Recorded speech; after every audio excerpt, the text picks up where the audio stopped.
Mm.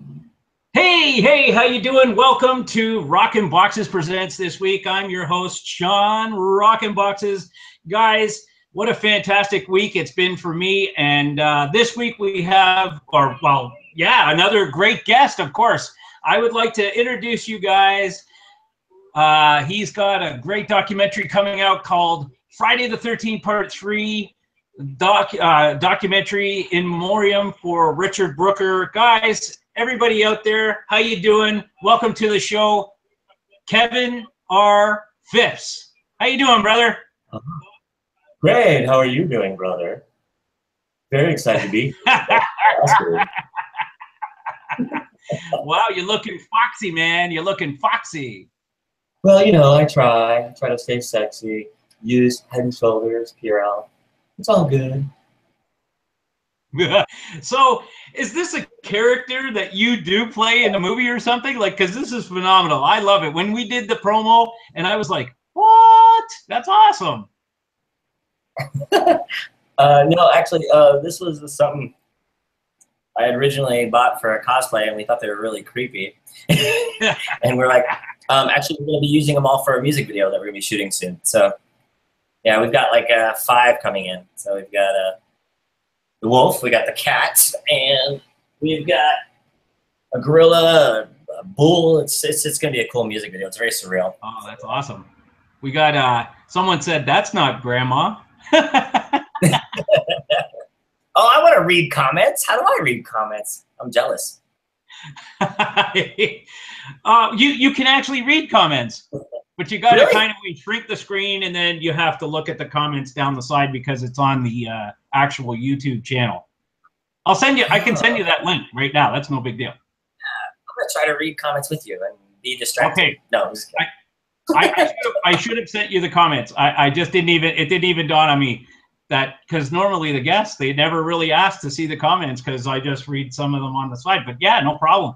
Give me 1 second and I'll fire you that link. I appreciate it.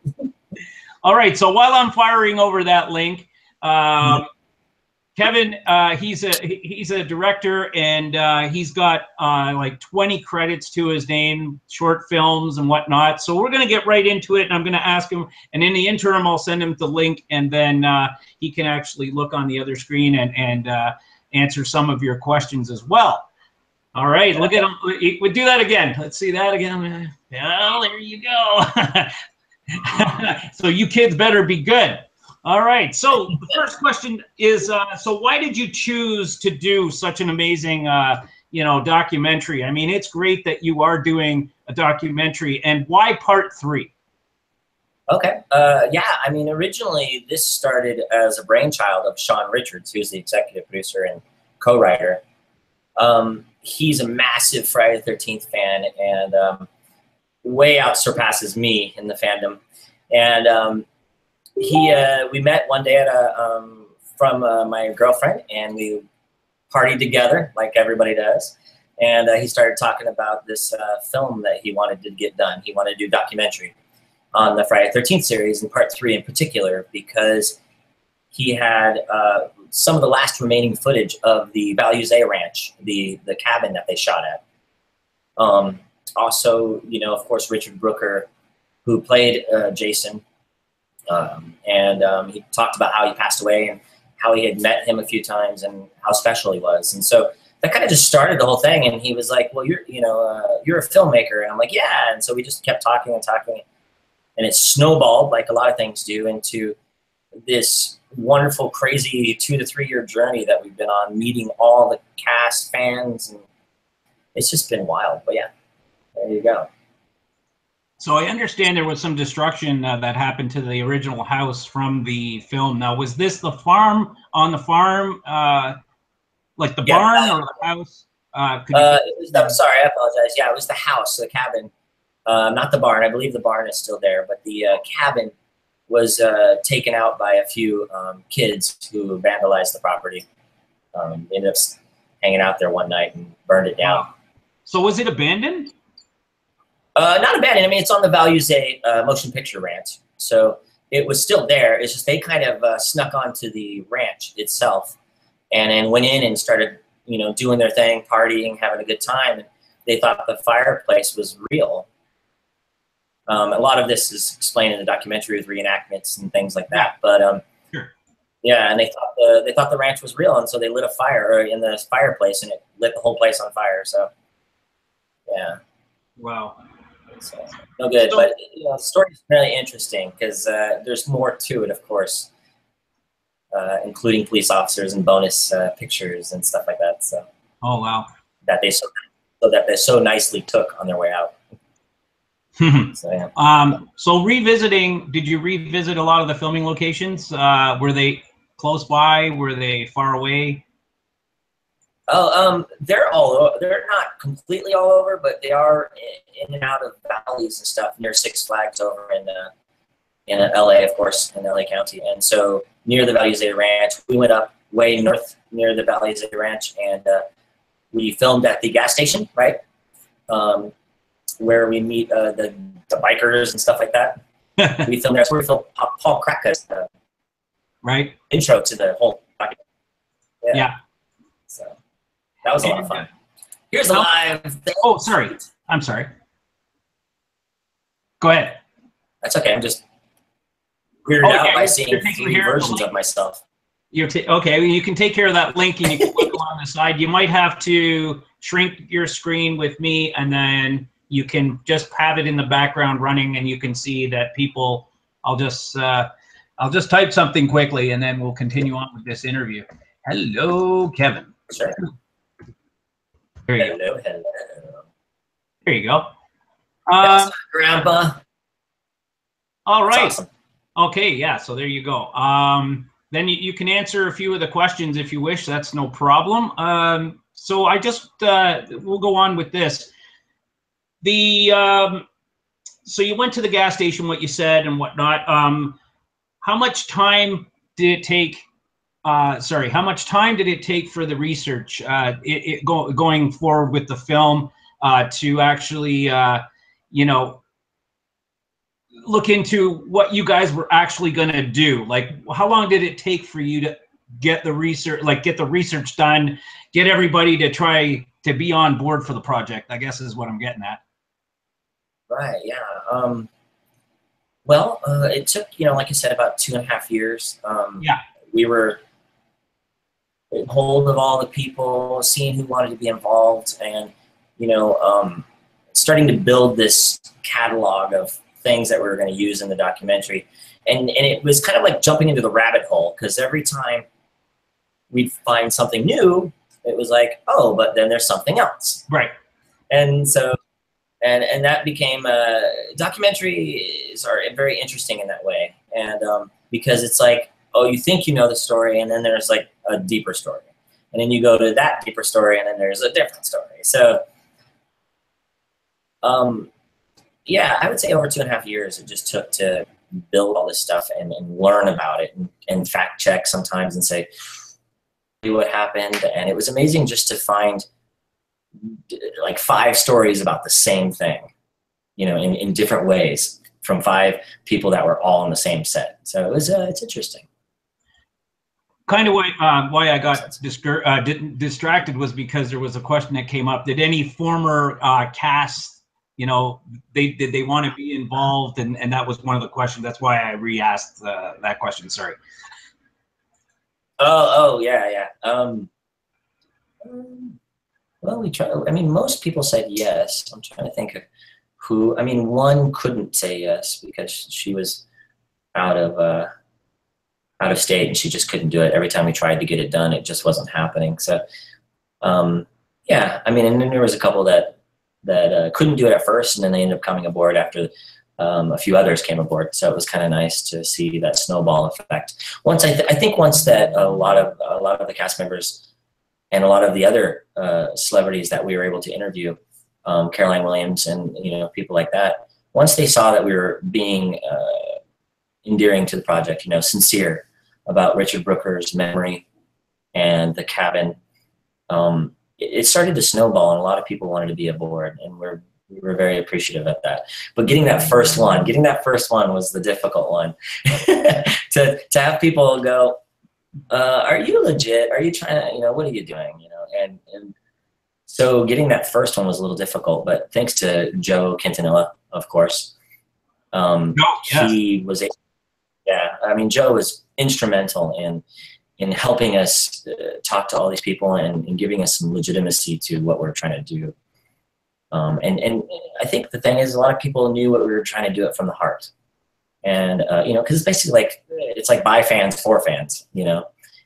And I think once they realized that we were just full of heart and wanted to do the very best job we could, people just started saying, yes, yeah, definitely. And it was just about finding schedules. Yeah. And now some of the recounts of the stories and whatnot, you guys did some at some places, some other locations, and you had to go other places to meet some of the other people that were involved. Like, for instance, we were talking CJ Graham, so you guys had to go meet him somewhere else. Did you have to go all over the place? Yeah. To meet some? Yeah. A few, yeah, definitely. CJ was over at Mad Monster, I think, in Arizona. We had to really go quickly there. That was like a spur of the moment. You know, he was willing to do it, and it was awesome. And it was very last minute. We were already knee deep into the process of editing when he joined, and which was very nice. And then we shot some of the cabin sequences or the reenactments of the kids who went into the cabin in Prescott, I believe, Prescott, Arizona. And then we went to California, and went near San Diego, and then we went to LA, and we went to Values Ranch. And so, yeah, we were hop skipping everywhere on the west side. So. On the west side. West side.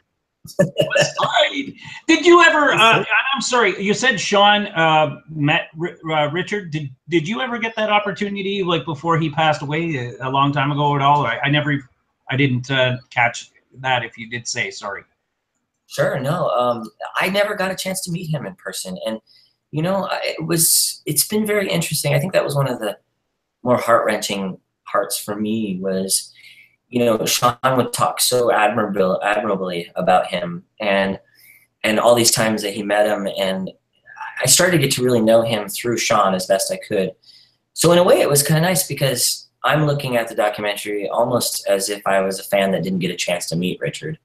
And then Sean is the expert who got a chance to actually be with Richard. So it was like this collaboration, and but it hurt my heart to just see all the things that I saw, and it made me wish that I could have met him, because almost every talked so positively about him, you know. And then of course how much he loved sunsets and his family, and him winning, you know, Emmys and things like that. It was, you got to know him on a different level than just the guy that wore the mask for the very first time. So. Yeah, CJ told me some really great stories, a couple of good stories anyway, of how great he was. And also I was talking with John Duggan. I just had him on the show not too long, 2-3 nights ago. And he was like, wow, Richard Brooker, he was a fantastic guy. Just hang out with the people outside the cons, and he liked to smoke, and he liked to talk to everybody, and he was just so personable. It was, yeah, sad loss for the horror community for sure. Friday the 13th. Oh yeah, Friday the 13th part. Oh, sorry. Go ahead. No, you're okay. I was just, we did get a few clips from some fans that there's some really cute things that we saw with him, like you said, out smoking with some fans and things like that. So that's very nice of people to send it in, and thank you to all the people who did send it in. That's awesome. Now, did you ever see Friday the 13th Part 3 in the theaters? I did not. Ironically enough, let's see, 83 or 82. I was 7 years old. My big debut of Jason was, I think, Part 7 actually. Yeah, believe it or not, I went to the theater by myself, which was probably not a good thing to do. And when he picked up that girl in the you know, the sleeping bag and whacked her across the you know, tree, I was like, oh my God, I like this guy, you know. I really loved Jason, you know, because I always felt like he was like this driven machine that you just couldn't stop. He had some kind of goal, and you were kind of like, he was heroic in that way, in a weird twisted sense. Yeah, so that was my first, you know, thing with Jason, and then I just kind of I went backwards from there, you know, every time something would come out, I'd go see it in the theater every time, and then I'd go and rent or buy all the DVDs and watch them that way. So that's kind of how I got into that. Yeah. Yeah, myself, yeah, I remember seeing it in 3D. My uncle passed away a couple of years ago, and he said when he was here, he came over from Belfast, thanks, and he said he and my aunt went and saw it at the theater, and he said, you know what, one night I'm going to take you and see it. And I went, and I was like, I couldn't believe, you know, the like the things coming out, the arrow coming out the eye and everything. Fantastic graphics then at that time, you know, for 1983. It was, wow. We learned so much about the camera technology, and we learned all about the camera technology and how they did it. And it was just very interesting to, what I loved is some of the camp that they would forcefully try to get it right into the lens, you know what I mean? Yeah. And I thought that was bummed that I didn't get a chance to see it in the theater like that. Right. Now, I said to you earlier, you got 20 credits to your name. So when it comes to any of the movies that you've, or shorts that you've done, I mean, do you have a favorite project that you worked on or that you really recall that was awesome? And just tell us a little bit about some of the works that you've done. Sure. I am pretty well, I'm a big like thriller, fantasy, horror type of director. So let's see, anything that I mean, obviously my feature, the new feature that's coming out that I just finished directing a couple of years ago, and it's almost done with sound. Probably one of the most life-changing filmmaking experiences I've ever had. It's a film feature. It's a film called Grief, and it is about this young lady who ends up getting going through a very tragic, brutal event, and she ends up getting split personality. And the rest of the movie, well, the first part of the film is that her other self convinces her that she needs to die in order to be reborn. So when she does that, the rest of the movie is about how it affects 5 family and friends according to the old style of 5 layers of grief. So it's a very surreal thriller type film. And if you ever get a chance to check out the trailer, Grief the movie on Facebook, yeah, a lot of people are like, whoa, that's intense. And yeah, I'm excited for it big time. I actually think that, to be honest, I think I've watched the trailer and it was really interesting. And I was like, and I think I shared it out on my Rockinboxes Presents wall. I'm not sure, but I was like, wow, this movie looks really, wow. Like there's a twist, right? There's a twist at the, yeah. I showed it. We had a few advanced screenings, and I had one radio announcer come to me and just say, he was like, I've had this movie in my head for the last few weeks since I've watched it. And he's like, I can't get it out. It's screwed my brain up. And I'm like, good. But yeah. But yeah, I've been very happy with the reception of the pre-screenings so far. And we haven't even finished it yet. It's almost done. So yeah, I'm stoked. Yeah, it's great. And, you know, you can always count on me for getting your projects out there because, you know, hey, you know what? We've got to do that in this world. We've got to share everybody's stuff out there. It's important. That's really, yeah, that way crazy psycho directors like me can get out their aggression in film and not seriously kill people. No, absolutely. For sure. So what I was going to say was there was a question there. What was it like working with Christopher Atkins? I'm trying to think. I'm trying to think if I. Oh, you probably were. Oh, that was an old school film. Oh, someone asked an old school question. Wow. Yeah. Good call on you for asking that question. You know, the guy is like a ball of energy. Every day on set, he was just like, go, go, go, go, go. So yeah, kudos to whoever is doing their homework on me right now, because that was like a little bit ago. Yeah, no, yeah, the guy, he was just a chill dude. He was just very cool. He would show up on set, be professional, but at the same time, very warm. And when it was time to go, he'd go, go, go, and then we'd cut and we'd be done. And yeah, chill dude, very chill. You're so. Is there a wish list of any actors that you would like to work with? Any big actors at all? Oh boy, you know who I love is Christoph Waltz. You know that guy's That guy's intense, man. I just, yeah, I get a total boner working for that dude, working with that dude. But there's a lot of actors. That's a good question. Man, I don't even know. Those type of questions are so difficult to answer sometimes because you respect so many artists for their different ways that they approach the art. But I definitely, Tom Hardy would be really awesome too, just because that guy's so intense. I'd be excited to want to go on that journey with him. You know what I mean? Mm-hmm. So, yeah, definitely. Oh, sorry, I didn't mean to put you on the spot. I know there's, you know. No. I was just trying to think. I was just trying to think of recently who Javier Bardem. Gosh, so many people. I don't know. There's so many. I would love it. Just people that I like working with people that like to get in there, you know, because I tend to work in a way that I'm not much of like let's get on set and I'll give you action verbs and we'll just do our thing. It's on the journey with the actor. You know what I mean? So you'll often find me on set crying, spitting, screaming, in good, positive, artistic ways, if that makes sense. So I like intense actors that push me, that drive me even more. So anyway, I love to work with Caroline Williams too. Caroline, I'm going to be calling you. Carolyn, I met her at Shockstock here in London, Ontario, and she was great. Unfortunately, she said her voice was messed up and she couldn't do an interview with me because I did an interview with Felissa Rose and Mark Patton from Nightmare on Elm Street. Okay. But yeah, so Carolyn, it was too bad. So Carolyn, call me, or I'll talk to Joe, and Joe will push you to me.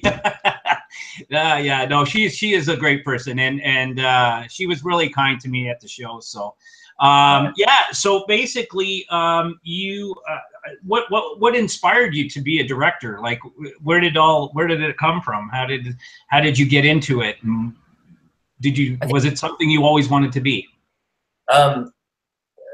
I wanted to slightly be an actor, but I was too nervous to be in front of the camera. Okay. Maybe I was just highly insecure. I probably was, and probably still am. But it started like, I think a lot of younger filmmakers where we're like making home videos, you know what I mean? And I remember I get my first Avid editing system where I had just 2 lines and it was the home system and it was crashing like every 5 seconds. And we didn't care. We had to make this movie. We did the whole, like, we're on a spaceship and we'll just shake the camera and it'll make us look like we're going to turbulence and stuff like that. So I started out that way, and then, but I was a huge comic book buff. So I kind of sidetracked and I went into the special effects world for a while. I went to school for 3D visual effects and eventually made a loop around to doing comic books. And I started coloring things like G.I. Joe and X-Men, the Lady Death, different things like that before I decided being in a cubicle was a lot of work. And I was like, I need to get back out to the world. So I made this small feature called Malediction, and ironically we sold it. I don't know how. I think we made it for like $7 grand, and you know, but we sold it, and I was just like, you know, I don't think I could do anything else for the rest of my life. So that's awesome. That was it. It was nice. That's awesome. So when you go out and, I mean, do you have a scout that goes out with you, or do you, like, how do you pick your locations when it comes to films? Mm-hmm. I mean, generally you do want a location scout.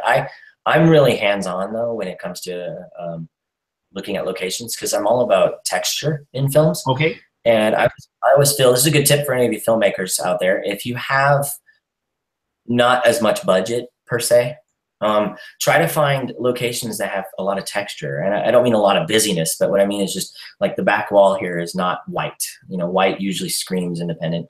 You know, and you can light it in a way that makes it look great, but I like to find locations that are beautifully designed as much as possible and have a lot of texture. That way, a lot of the artwork, a lot of the production design is taken out of having to spend money on that, you know what I mean? And it immediately says, okay, yeah, these guys are doing something with a lot of atmosphere. And so it feels like a lot of money, if that makes sense. Oh yeah, and then, absolutely. And when you're actually out doing the locations, you know, is there a certain a look that you're looking for when it comes to, like, does it have to have that perfect, you know, the perfect sight? Is there, I mean, you know, how picky are you when it comes to that?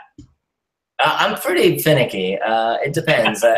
And I make the producers work, because I definitely, you know, obviously it comes from the script first. And I decide early on, what are my color palettes? You know, what am I really trying to convey to the audience? And then that's when I go, okay, let's go do this. And then that's when the producers go, oh, Kevin, I don't know if I can get that Niagara Falls on top of it. And I'm like, no, we can do it. Let's get Niagara Falls, $100. Let's do it. No, but yeah. So I'm on up anytime. Yeah, I definitely push the producers a bit to get the locations I want. You know, but I think that creativity flourishes though in limitations. It's a great quote. When you sometimes you get told, no, you can't do that. How do you find a way to do it, you know, and still get the same quality and the same storytelling that you're trying to give to the audience? Yeah, for sure. So how do you prep yourself when it actually comes to showtime? Do you prep yourself do you read in your wherever it might be, a trailer, or do you just before, how do you calm yourself down? How do you start, okay, I know I've got to get into this frame where I've got to start telling people what to do, kind of thing, and start delegating stuff? How does Kevin R. Phipps tick? Gosh, that's a good question. I like it. Well, I usually start with music. Music really helps me feel the vibe. When I was doing Grief, I think I had The Girl with the Dragon Tattoo by the one in American, the Atticus and Trent Reznor soundtrack, just stuck in my head. I had headphones even on set, and I'd listen to that while I was walking around set. Yeah. And just keeping me in that space so that when I talk to actors and when I'm talking to the crew, we're all on this journey together, because that's extremely important to me, that we're making a movie together. We're not, it's not just showing up on set and doing a job. You know what I mean? Yeah. When it comes to the aspect of, I was just looking over my notes here because there was a follow-up question. So when you are speaking to your crew or the people that are on set, have you ever been frustrated? Have you ever been like, God, no, You know, when they say that film is like family, it really is, because there are a couple of moments where you flip the script and you start getting crazy. By the way, can I cuss on this? Yes, you can. Okay, cool. Then I'm going to go backwards and flip my shit once in a while. And, and yeah, there's been a couple times. I mean, there's been a couple times, but you know, it's something that, you know, it's 4:30 in the morning. And you're doing an overnight shoot, and you're tired as hell, and you're on that third Monster Energy drink, and you're just trying to figure out how to get this shot. And then of course, one question just seems to, you know, you thought it through, and then someone goes, well, what about this? And your whole world is like shattered for a minute, because you're working on no sleep. And so you're like, well, I don't know. What do you think? And I'll walk away. And, but you know, that's, I think, the biggest thing about being a family on set though is, you know, families have moments where they have that, you know, and as long as you've garnered that love and inspiration from each other, you know that it's not personal. You have a moment and you go, okay, guys, let's chill. Let's talk it through. Let's communicate. Let's kumbaya the shit out of this and move on and make a movie. So, but yes, definitely. One cuss word, man. I'm only kidding. What's that? Oh, sorry. That's 3. I'm only kidding. I'm just kidding. Can I answer Aaron Baxter's film? Yeah, I was going to get to their question. So, yeah, I was going to kind of touch up at the end there. But go ahead. Yeah. It was, you want to read it or? Yeah. Go ahead. Oh, it's up to you. I don't overstep here. Glenn the Day Tripper said, in The Sweetest Revenge, I noticed you're using the car from movie Christine. Yes, we haven't shot that yet, but we will be using that. He has been such a great supporter of us, the guy that owns the original car. So it's been awesome. So we're going to be using that it's a mafia film, so it should be pretty cool. Little hidden gift in there for you. And then Aaron asked me, what's your continued career? Do you want to do more documentaries? This was interesting because it's more of a boutique type of documentary. It's just smaller in length. So it was kind of like to whet my appetite and see what am I doing? What can I do better? So I appreciate anybody's feedback out there and how we did and what we can do better. But I would like to go back and, you know who I've been dying to do a documentary on, the Hellraiser series. Because it's like, it's so loaded with so much positive history and then weird ways that the scripts were made later in the series and how it did all the things it did. And, you know, I met Bradley, the guy who played Pinhead yeah, Doug's a good guy. Yeah, and it's just been a fascinating history on how it started and then how it's ended up where it is, which is, for me, a little tragic because Pinhead's been one of my favorite characters of all time. And I would love to, I would die to direct a feature with that. So, yeah. I promise you it would be really good. You answered one of my questions. That's awesome. Because that was one of my questions. Another one, like, who else would you like to work with? Basically, yeah, no, can you just touch a little bit? If you don't want to, that's fine. Where did you grow up? Your background kind of thing? Yeah, I was born in Phoenix, Arizona. Been here pretty much all my life. I lived in LA for a while I was doing commercials, and lived for like a really brief month and a half in Idaho and a little bit in Michigan. So I've been floating a little bit. Yeah.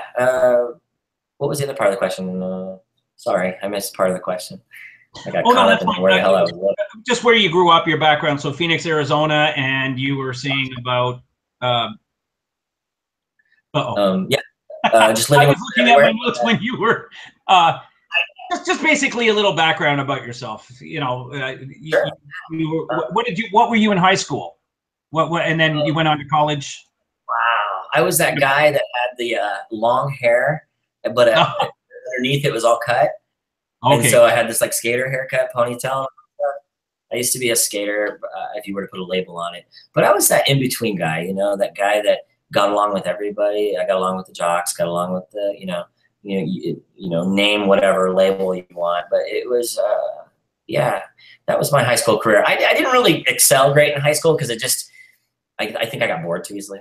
Sorry, my teachers, you're great. But college was where I excelled quite a bit. I went to graphics college, and I knew that was where I belonged, was art.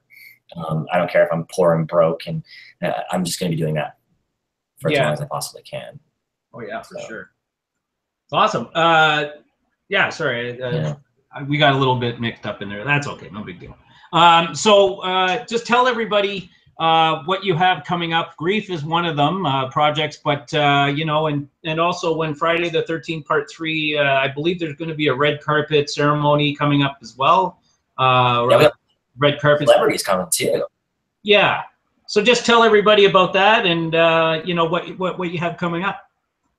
Yeah, I mean October 13th, Friday, of course, in Beverly Hills. We're having our premiere, which coincidentally we're having also in the upstate New York Film Festival. We already got accepted to one film festival, which is nice.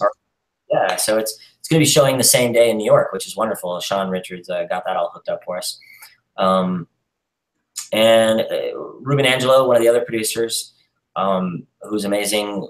We have some things that we're talking about, and then of course Terry Swigert, who is doing The Sweetest Revenge, which I got asked about earlier. My first Mafia film, so that should be interesting.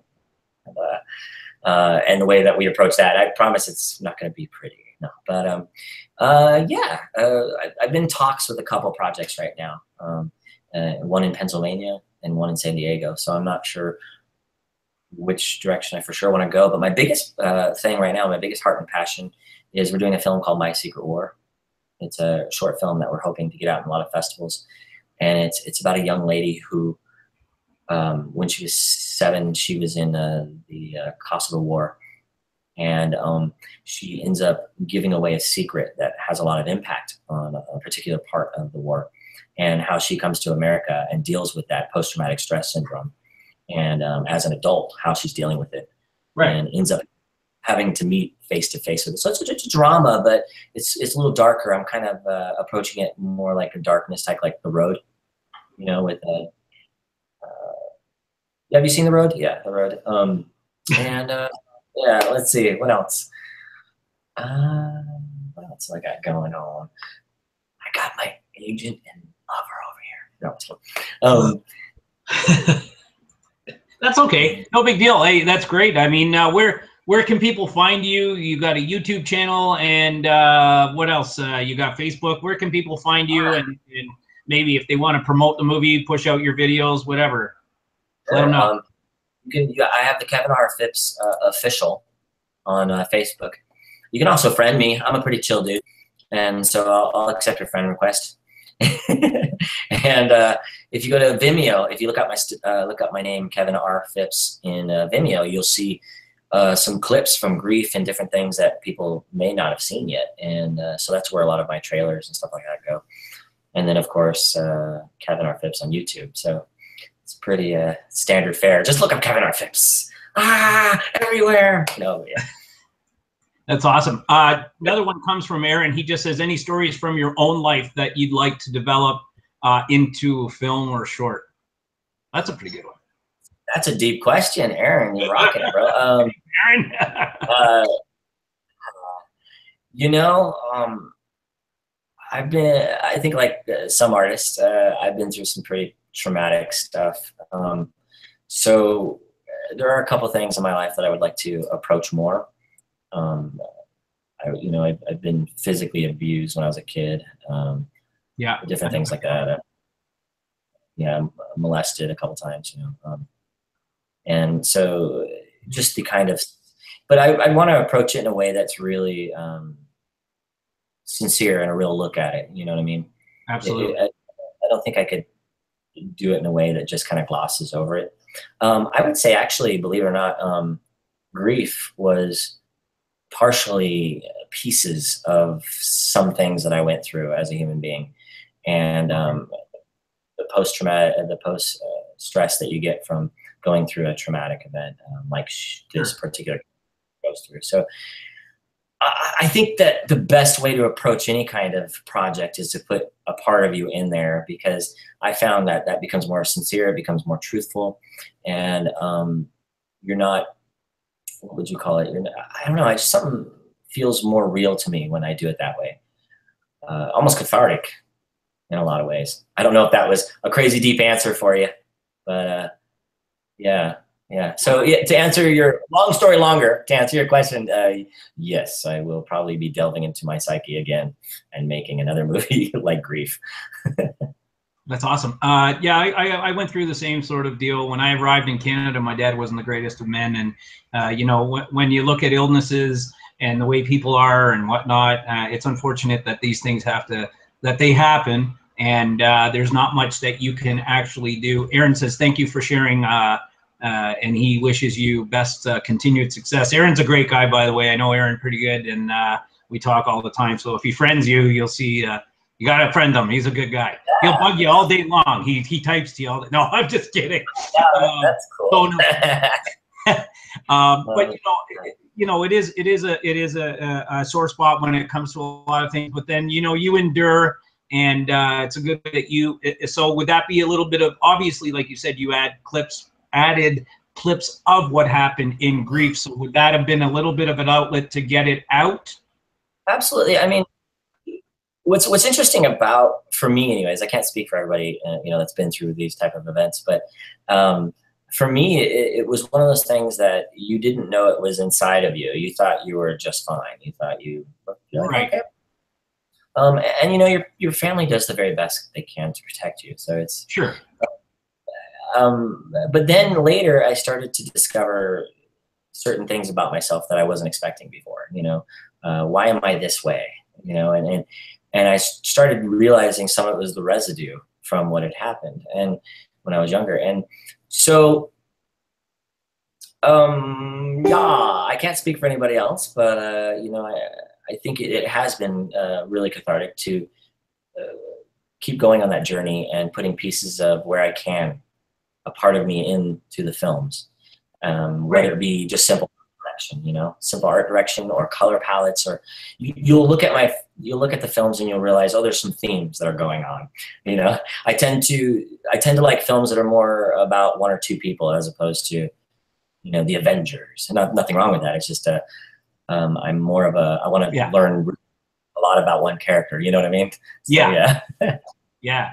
And it may change. It may change. It might change. I might be this way now, and tomorrow I might be like, "Hey, Kevin, here's Avengers 3." Well, I'm not gonna deny that. Let's do it. You know. But yeah. Let's do it. That's awesome. Hey, so I stay on with me. Don't hang up after. And I would like to thank you so much for giving me the time to come on the program. And I'd like to thank everybody that came out to ask Kevin questions, and you know, hit him up on Facebook, like he said. He's a real chill guy, and you know, everything was great. I really enjoyed this. This is what I love to do. It's a great, relaxed, sit back, chill. Even if we mess up, no big deal. You know, you're in the comfort of your home. I'm in the comfort of my home. It's great. It's fantastic. And alcohol somewhere, keep me happy. No, I'm just kidding. Oh yeah, for sure. And next time the interview will be with the wolf. Yes. Or the fox. The fox. The fox, yeah. He loves Foxy Man. Yeah, I would love to do that. That'd be fun. So anyway, thanks again, everybody that came out. You know, I like to say at the end of videos, be good to one another, guys. Love one another, and you know, treat everybody with respect. And to my special guest, Kevin R. Phipps, you know, he's been fantastic. One final word, Kevin? You know, I like what you said. Be good with each other. Be excellent to each other. I think that's very important. Absolutely. Yeah. Well, thanks a lot, crew. Guys, we'll see you soon. Huge interview coming up with Johnny Alonso. I can't wait till that happens, and other news. Stay tuned. We'll talk to you soon. I like this. Later. Rockinboxes.